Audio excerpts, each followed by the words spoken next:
ये एज में मैं क्यों लिखूं will? Ideally will should be written once you start accumulating asset. Witness ने विल पढ़ना जरूरी नहीं है। आप विल नहीं लिखते हो तो उसका इम्प्लीकेशन है कि वो हिंदू सक्सेशन एक्ट के हिसाब से जो उनके बेनिफिशियरीज उन्हें ही जाएगा। That brings on negativity. I am going to die and then I am planning for after I die, ये निगेटिविटी है। बट विल का एक ड्रॉबैक है, whether will is right model of succession or tool of succession for particular asset. Keep on updating whenever there are major milestones.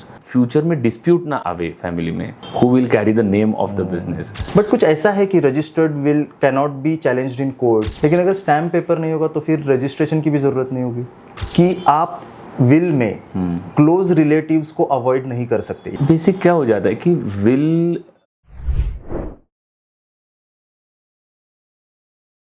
You work hard to build your business and accumulate wealth, but a single missing signature can tear it all down. And if you think you're too young or you don't have enough money to write a will, think again. Because we plan for our vacations, we plan for our retirement, but why do we avoid planning for our future? Why do we avoid planning to write a will? दोस्तों, आखिरी episode में हमने देखा कि wealth creation के साथ साथ wealth preservation करना कितना ज़रूरी है।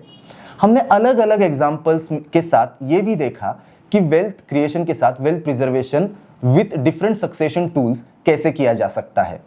जिन लोगों ने वो एपिसोड नहीं देखा वो ज़रूर जाके वो एपिसोड देखे। उस एपिसोड में हमने विल को एक सक्सेशन प्लानिंग टूल के हिसाब से देखा है और उस एपिसोड में हमने ये प्रॉमिस भी किया था कि विल पे हम एक अलग पॉडकास्ट करेंगे। So here we are back again to discuss on will. My name is Sanket and I am back with our expert chartered accountant, Mr. Chetan Oswal. Welcome, sir. Thank you, Sanket. So, sir, tell me in simple words, what is a will? Basically संकेत, हमने देखा last podcast में कि succession के काफ़ी tools है। हमें succession planning करते वक्त सारे टूल्स का परफेक्ट कॉम्बिनेशन करना चाहिए। उसमें से एक टूल जो हमने डिस्कशन किया था वो टूल था विल। तो ये पॉडकास्ट में हम विल के ऊपर ज़्यादा डिटेल में डिस्कशन करने वाले हैं। विल, ये जैसे उसका मतलब नाम में ही लिखा है कि will is will of a person, it is a last wish of a person. So वो राइटिंग में रहती है। सो सपोज एक्स पर्सन है, उसे उसका लास्ट विश मतलब उसके बाद क्या होगा वो लिखना है, तो वो विल में लिखते हैं। विल में उनके जो भी एसेट्स हैं, उनके जो भी लाइबिलिटीज़ हैं, ये सारी चीज़ें किसको जाएगी, कौन उसकी देखभाल करेगा, कौन उसका मालिक होगा, कौन कौन सी रिस्पॉन्सिबिलिटीज़ लेगा, ये सारी चीज़ें विल में लिखी जाती हैं। That means it is the last wish of a person. Okay. But it has to be written. Okay. So basically it is a legal declaration by a person who is writing the will. Right. तो लोग इतना avoid क्यों करते हैं will लिखना? Basic क्या हो जाता है कि विल सबसे इम्पोर्टेंट डॉक्यूमेंट है। देखो, जब कोई बंदा अपना विल लिखता है तो फ्यूचर फैमिली के काफ़ी सारे डिस्प्यूट्स जो है वो उससे कट ऑफ हो जाते हैं।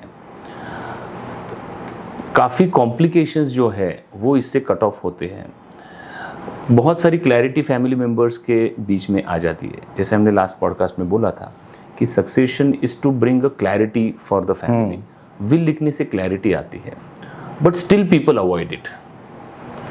But so I think everyone should write a will. Everyone should write, but वो अवॉइड करते हैं। काफ़ी सारे रीजंस हैं। सो हम डिस्कस करते हैं। आप विल तो लिख ही सकते हो। हाँ, anyone can write will, you know.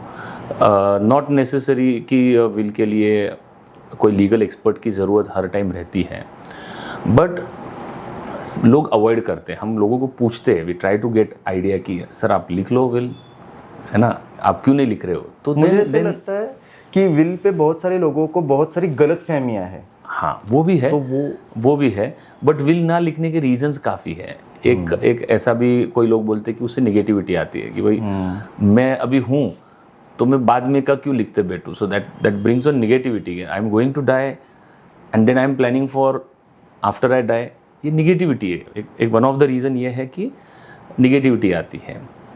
Then one reason is it is too early.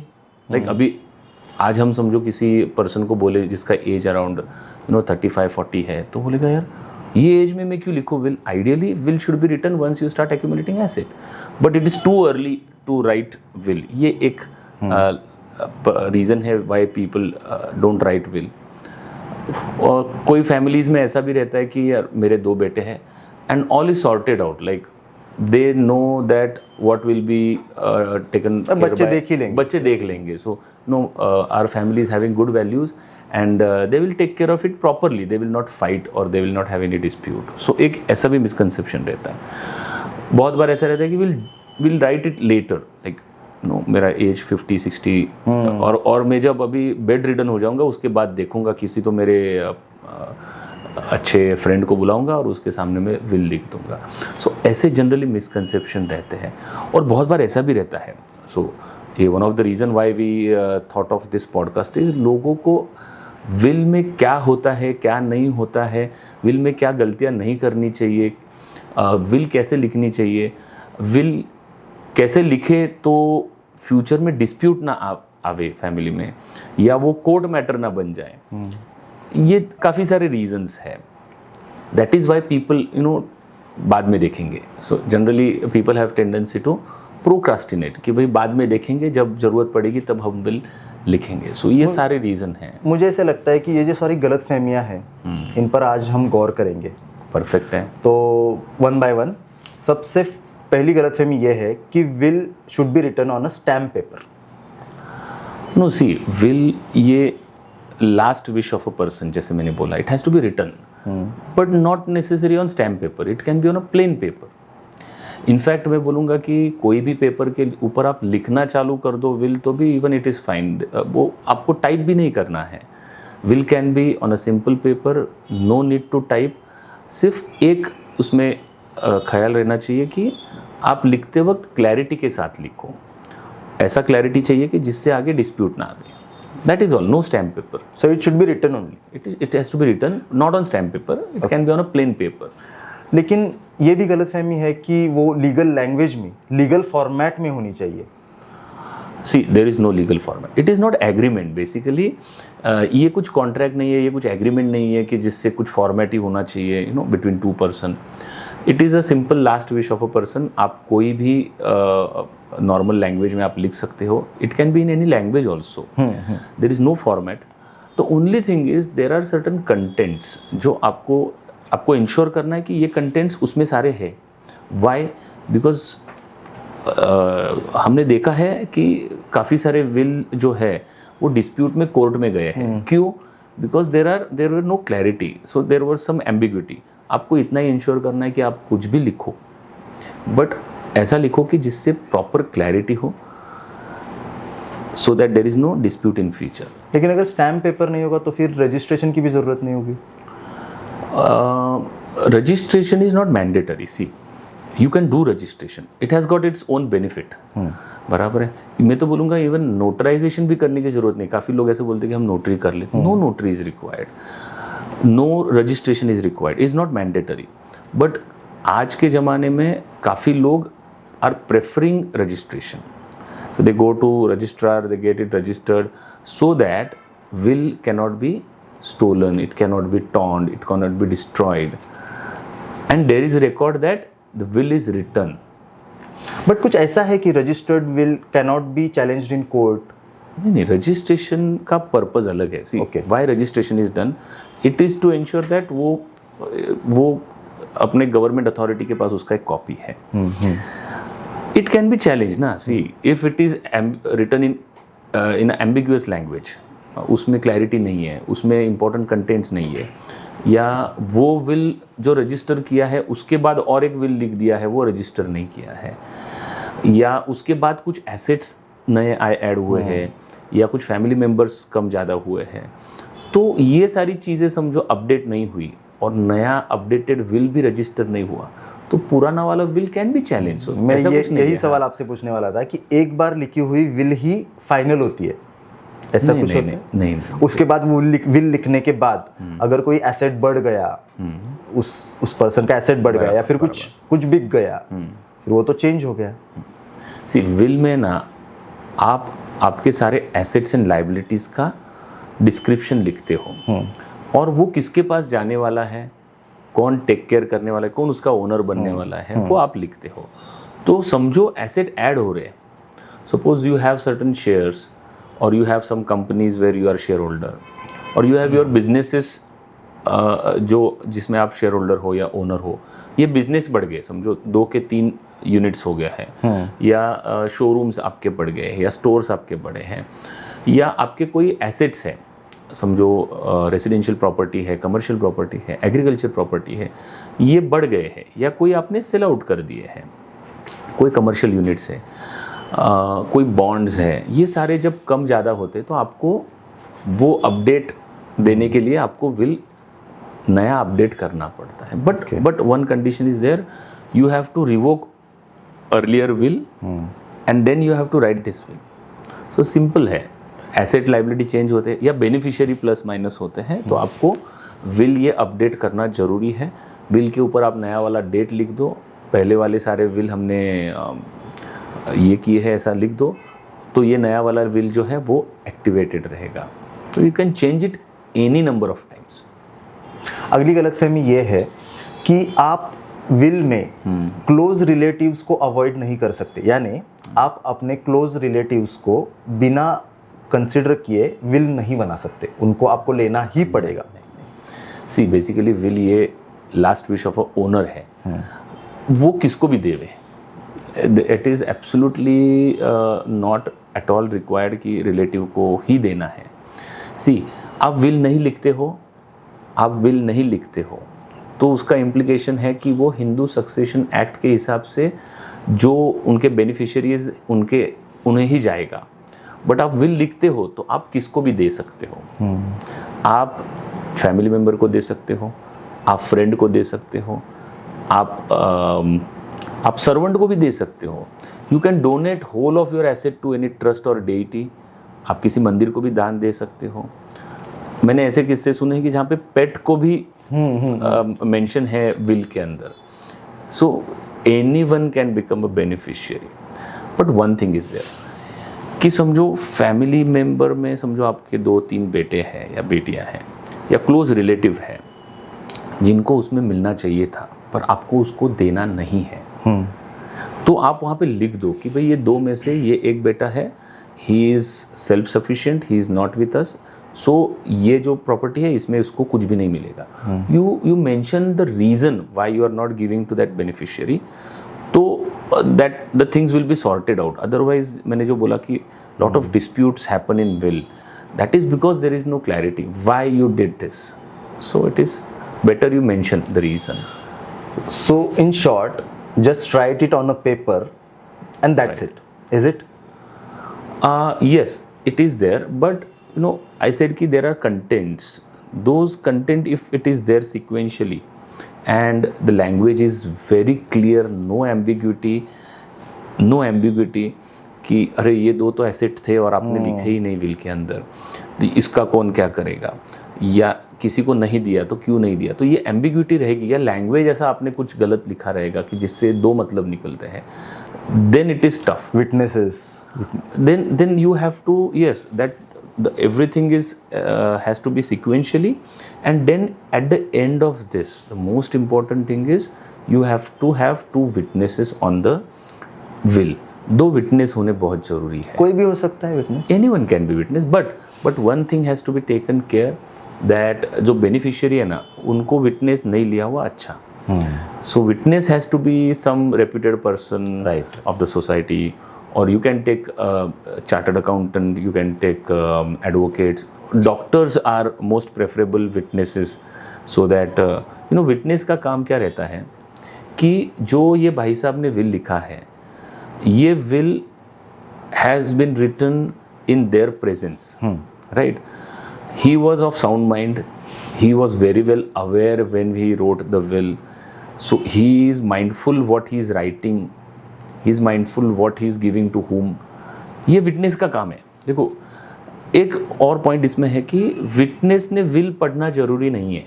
ओह हाँ, विटनेस ने सिर्फ साइन करना है कि ये विल मेरे सामने इन्होंने लिख के ये साइन किया हुआ है। तो it has to be, the will has to be signed by the testator, मतलब जो लिखने वाला पर्सन है उसने ये विल साइन करना है, डेट लिखना है कि ये आज मैंने XYZ डेट को ये विल मैंने लिखा है। विटनेस ने सिर्फ उतना ही देखना है that the will is written in front of them और they were of sound mind.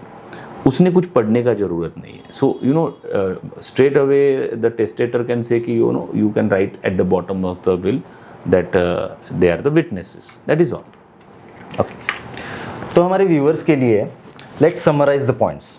Will has to be in writing, no need of stamp paper, no need of legal language, registration of will is not mandatory but recommended. Will can be changed number of times, but it should be dated. Then beneficiary can be anyone, but at least 2 reputed witnesses are necessary. Yes. Am I right? Yes. Okay. One thing about will is, as we discussed in the last podcast, that will is one of the form of succession. But will का एक drawback है। Will में सारी assets जो है ना वो सब लिखी रहती है उसमें।